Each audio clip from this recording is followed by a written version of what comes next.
The Serpent's Promise. Kundalini is the enlightenment that the practice of yoga is designed to awaken. One yoga enthusiast writes, quote, "The cobra that opened its fan over Buddha's head is the metaphor for the field of energy, which, other mystics report, emits out from the head during and after sustaining the Kundalini." There are hundreds of religious metaphors for the process when the serpent, or sexual, energy is raised to the head, end quote.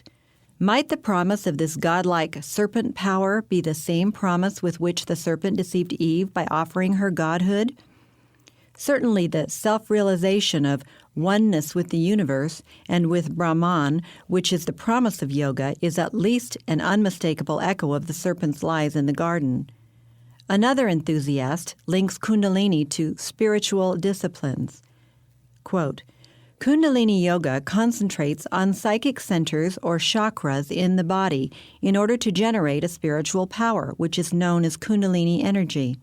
Kundalini is a potential form of prana, or life force, lying dormant in our bodies.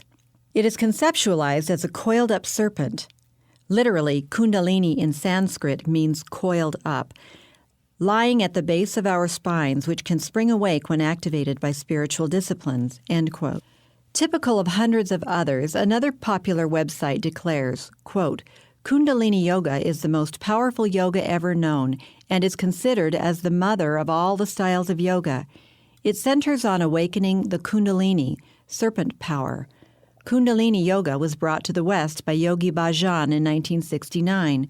Kundalini Yoga rewards yogis with spiritual transformation and unity consciousness, end of quote.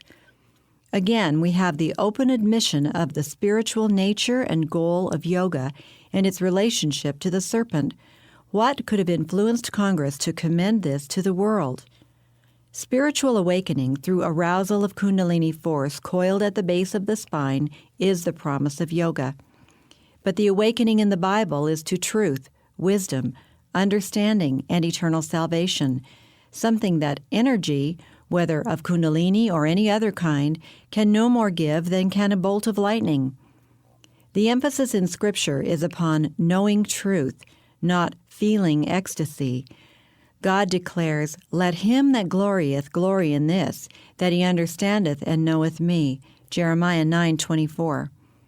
Likewise, Jesus said, "If you continue in my word, then are ye my disciples indeed, and ye shall know the truth, and the truth shall make you free." John 8:31 and 32. Of course, there should be feelings, but only based upon the truth. Love is not a feeling that comes from a magic touch. Love is directed to God and others as a result of knowing Him and His love for us.